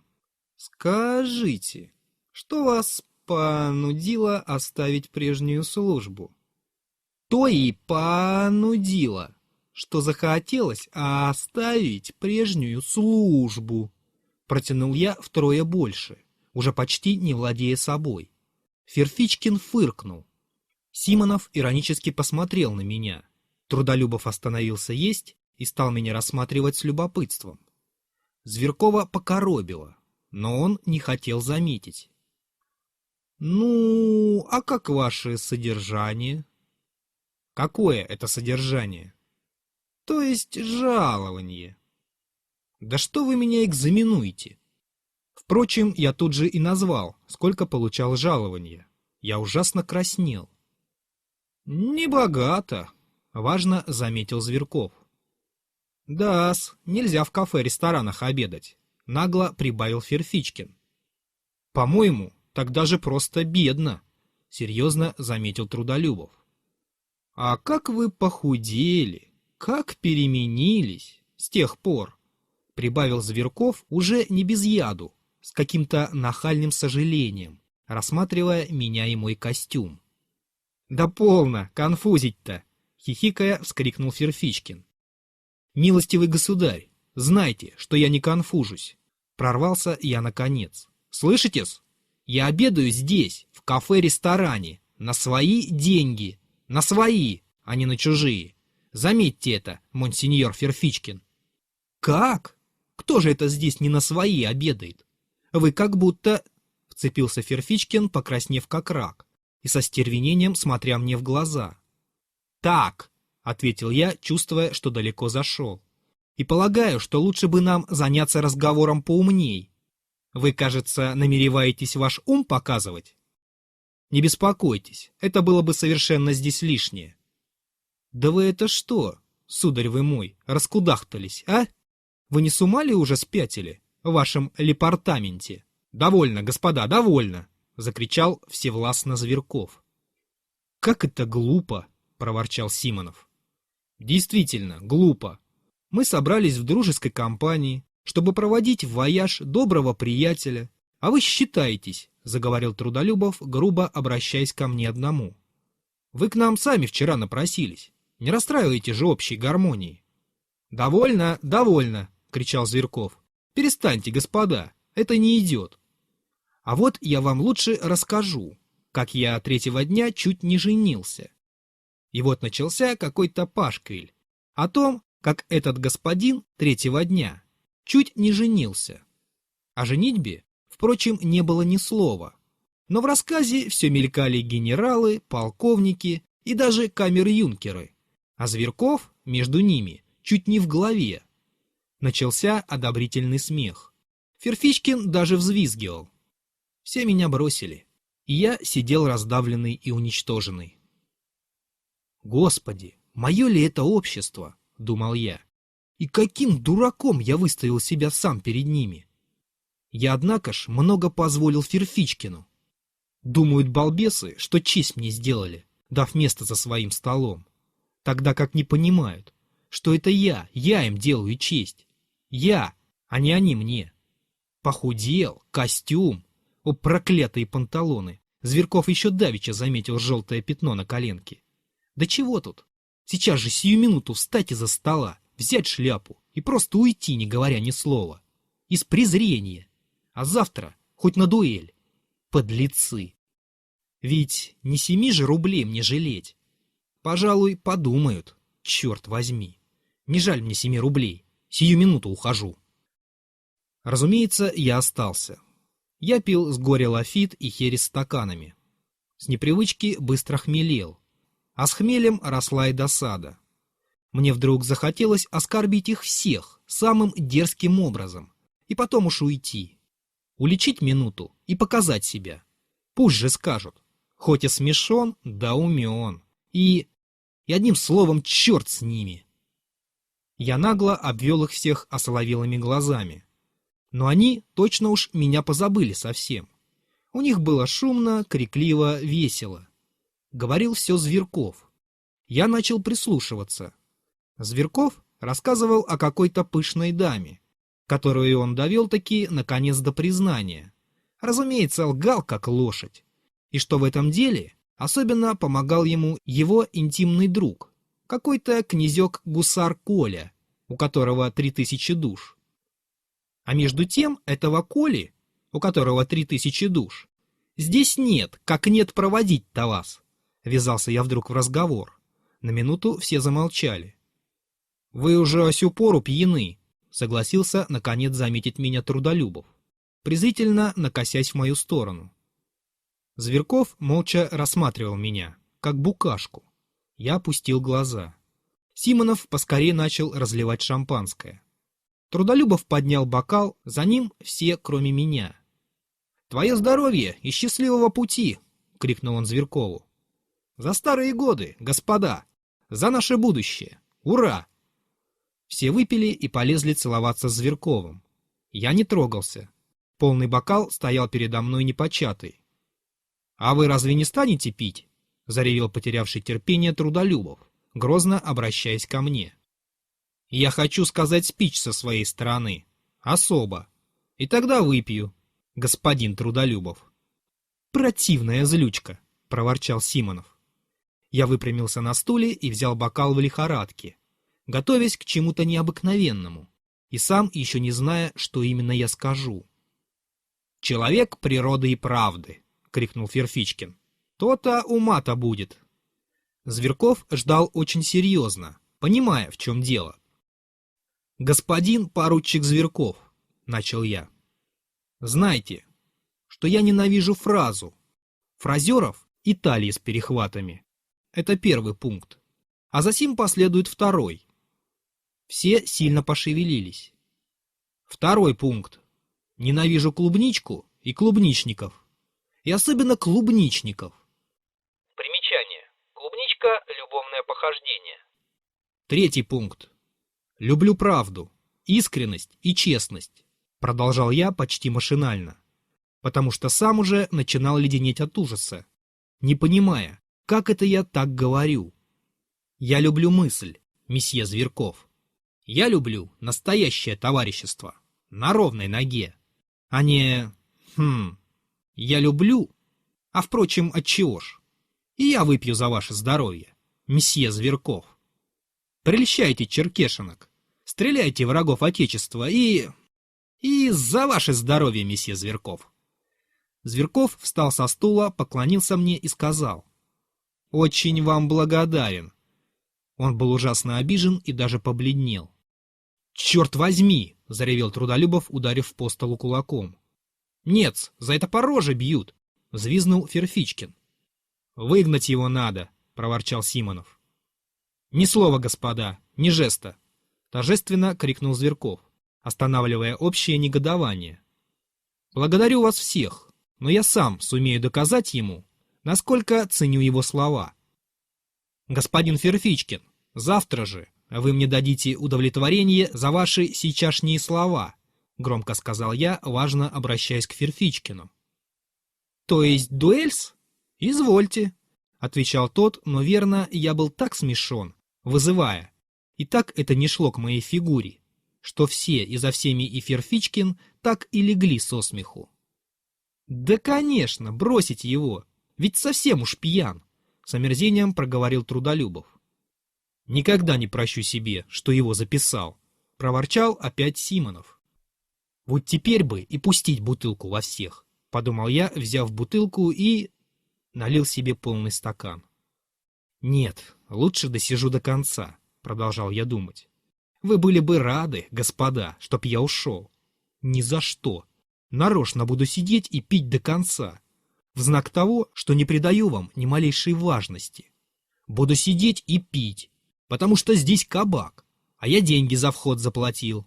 Буду сидеть и пить, потому что я вас за пешек считаю, за пешек несуществующих. Буду сидеть и петь, если захочу, да-с, и петь, потому что право такое имею, чтобы петь. Но я не пел, я старался только ни на кого из них не глядеть. Принимал независимейшие позы и с нетерпением ждал, когда со мной они сами, первые, заговорят. Но, увы, они не заговорили. И как бы я желал в эту минуту с ними помириться. Пробило 8 часов, наконец 9. Они перешли со стола на диван. Зверков разлегся на кушетке, положив одну ногу на круглый столик. Туда перенесли и вино. Он действительно выставил им 3 бутылки своих. Меня, разумеется, не пригласил. Все обсели его на диване. Они слушали его чуть не с благоговением. Видно было, что его любили. «За что? За что?» — думал я про себя. Изредка они приходили в пьяный восторг и целовались.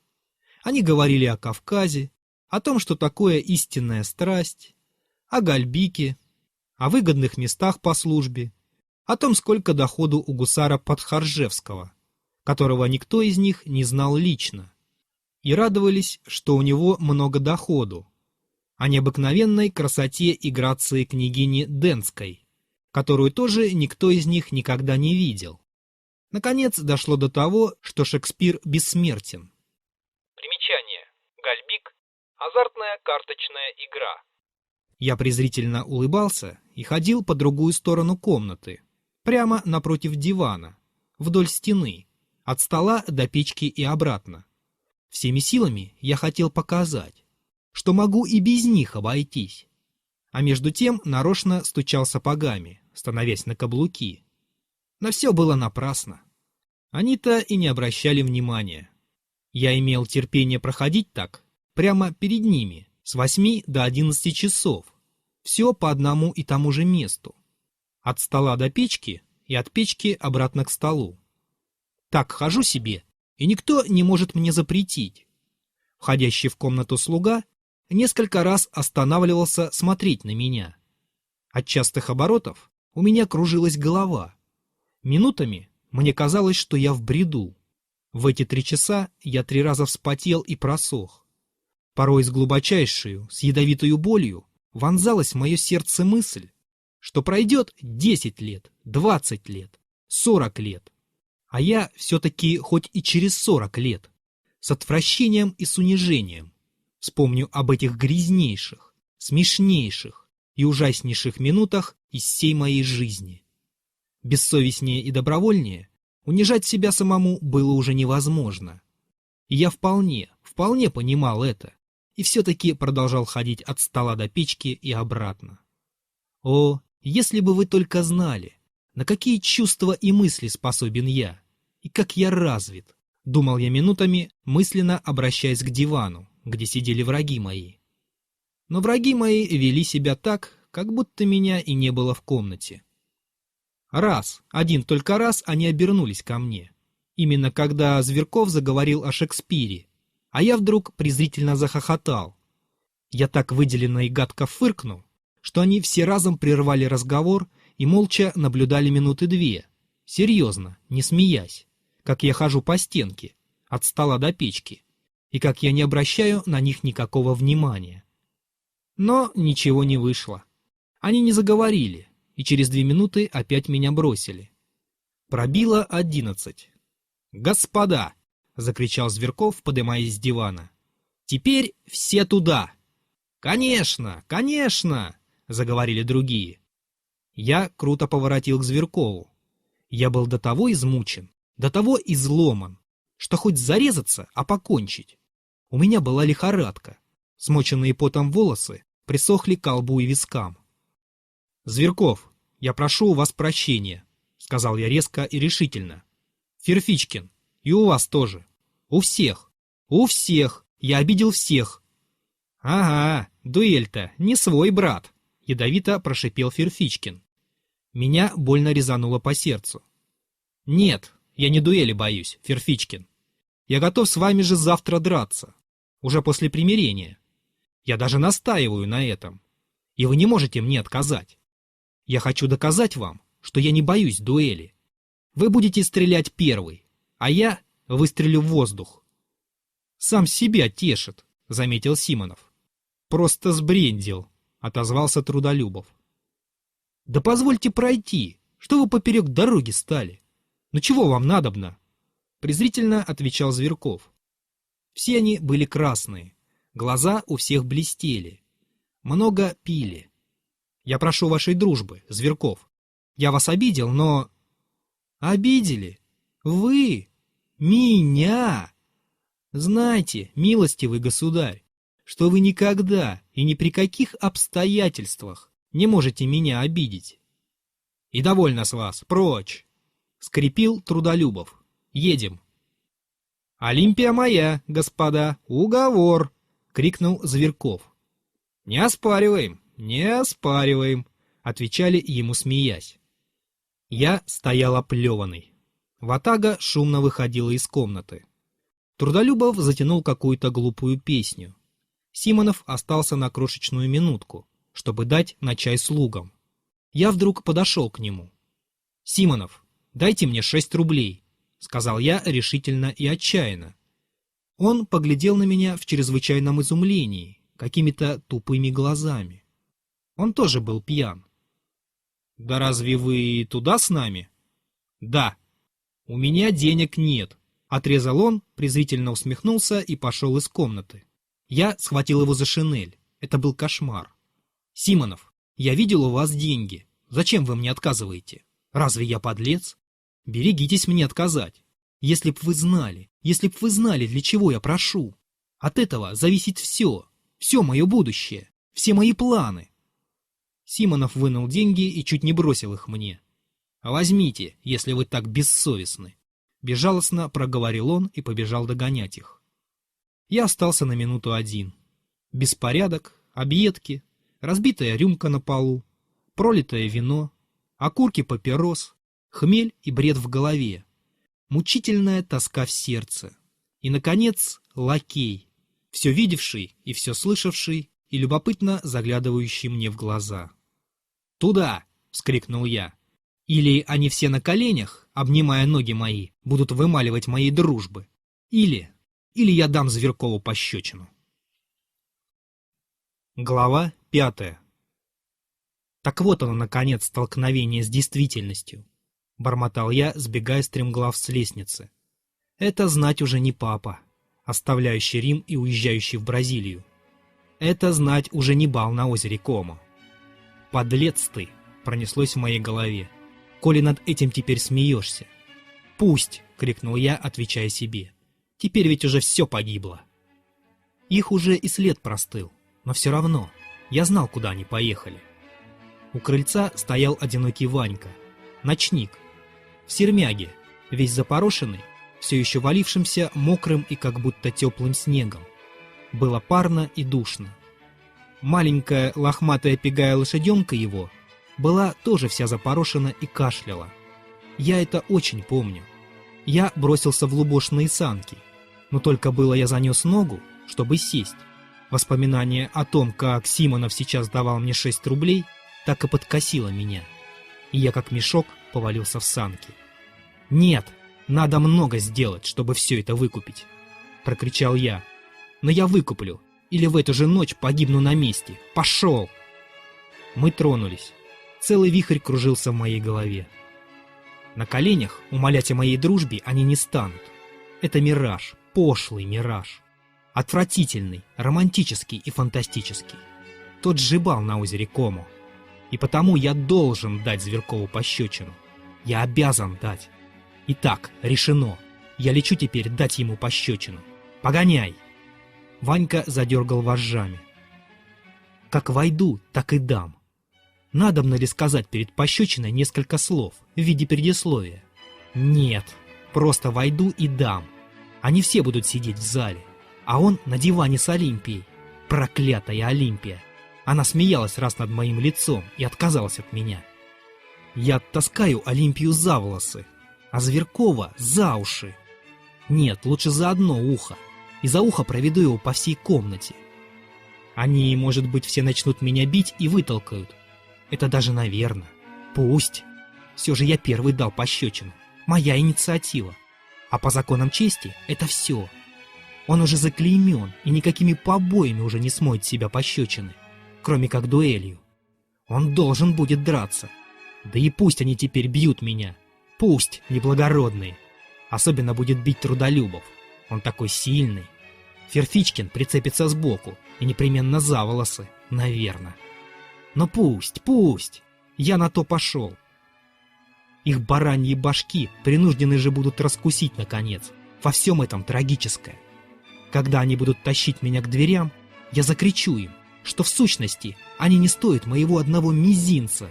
«Погоняй, извозчик, погоняй!» — закричал я на Ваньку. Он даже вздрогнул и взмахнул кнутом. Очень уж дико я крикнул. На рассвете деремся. Это уже решено. С департаментом кончено. Ферфичкин сказал давеча вместо департамента лепартамент. Но где взять пистолетов? Вздор! Я возьму вперед жалование и куплю. А пороху? А пуль? Это дело секунданта. И как успеть все это к рассвету? И где я возьму секунданта? У меня нет знакомых. Вздор! Крикнул я, взвихриваясь еще больше. Вздор! Первый встречный на улице, к которому я обращусь, обязан быть моим секундантом, точно так же, как вытащить из воды утопающего. Самые эксцентрические случаи должны быть допущены. Да если б я даже самого директора завтра попросил в секунданты, то и тот должен был бы согласиться из одного рыцарского чувства и сохранить тайну. Антон Антоныч. Дело в том, что в ту же самую минуту мне яснее и ярче, чем кому бы то ни было во всем мире, представлялась вся гнуснейшая нелепость моих предположений и весь оборот медали, но... Погоняй, извозчик, погоняй, шельмец, погоняй! Эх, барин, проговорила земская сила. Холод вдруг обдал меня. А не лучше ли? А не лучше ли... Прямо теперь домой? О, боже мой, зачем вчера я вызвался на этот обед? Но нет, невозможно. А прогулка-то 3 часа от стола до печки. Нет, они, а не кто другой, должны расплатиться со мной за эту прогулку. Они должны смыть это бесчестие. Погоняй! А что, если они меня в часть отдадут? Не посмеют. Скандала побоятся. А что, если Зверков из презрения откажется от дуэли? Это даже наверно. Но я докажу им тогда. Я брошусь тогда на почтовый двор. Когда он будет завтра уезжать, схвачу его за ногу, сорву с него шинель, когда он будет в повозку влезать. Я зубами вцеплюсь ему в руку, я укушу его. Смотрите все, до чего можно довести отчаянного человека. Пусть он бьет меня в голову, а все они сзади. Я всей публике закричу: смотрите, вот молодой щенок, который едет пленять черкешенок с моим плевком на лице. Разумеется, после этого все уже кончено. Департамент исчез с лица земли. Меня схватят, меня будут судить, меня выгонят из службы, посадят в острог, пошлют в Сибирь на поселение. Нужды нет. Через 15 лет я потащусь за ним в рубище, нищим, когда меня выпустят из острога. Я отыщу его где-нибудь в губернском городе. Он будет женат и счастлив. У него будет взрослая дочь. Я скажу: смотри, изверг, смотри на мои ввалившиеся щеки и на мое рубище. Я потерял все: карьеру, счастье, искусство, науку, любимую женщину. И все из-за тебя. Вот пистолеты. Я пришел разрядить свой пистолет и прощаю тебя. Тут я выстрелю на воздух, и обо мне ни слуху, ни духу.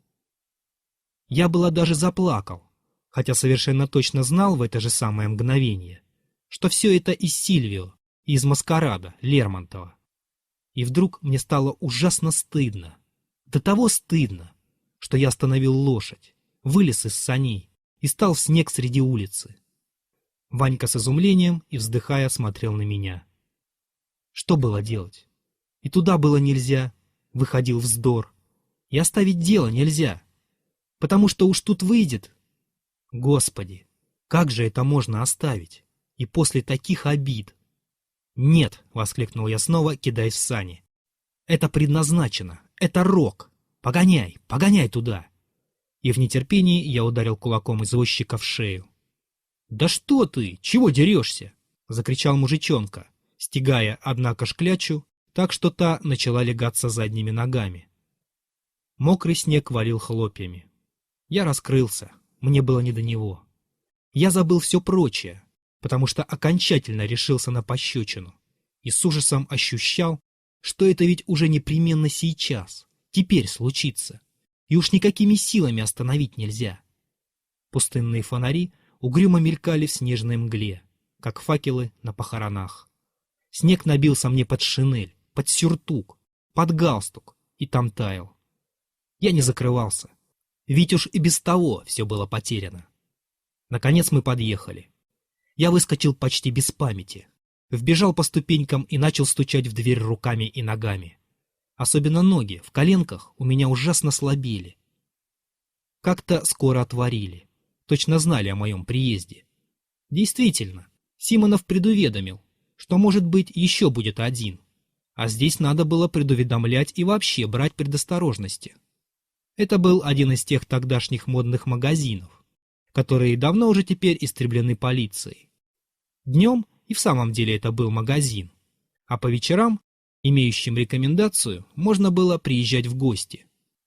Я прошел скорыми шагами через темную лавку в знакомый мне зал, где горела всего одна свечка, и остановился в недоумении. Никого не было. «Где же они?» — спросил я кого-то. Но они, разумеется, уже успели разойтись.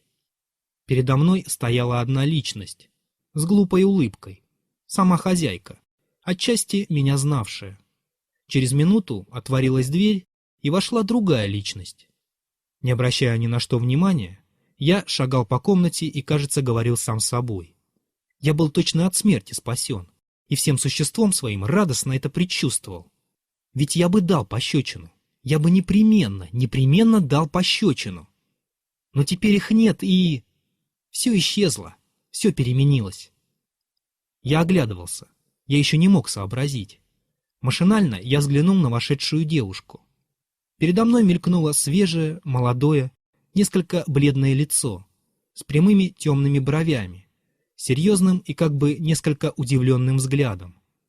Мне это тотчас же понравилось. Я бы возненавидел ее, если бы она улыбалась. Я стал вглядываться пристальнее, и как бы с усилием. Мысли еще не все собрались. Что-то простодушное и доброе было в этом лице, но как-то до странности серьезное. Я уверен, что она этим здесь проигрывала, и из тех дураков ее никто не заметил. Впрочем, она не могла назваться красавицей, хоть и была высокого роста, сильна, хороша сложена. Одета чрезвычайно просто. Что-то гадкое укусило меня. Я подошел прямо к ней. Я случайно поглядел в зеркало. Взбудораженное лицо мое мне показалось до крайности отвратительным. Бледное, злое, подлое, с лохматыми волосами. «Это пусть. Этому я рад», — подумал я. «Я именно рад, что покажусь ей отвратительным. Мне это приятно».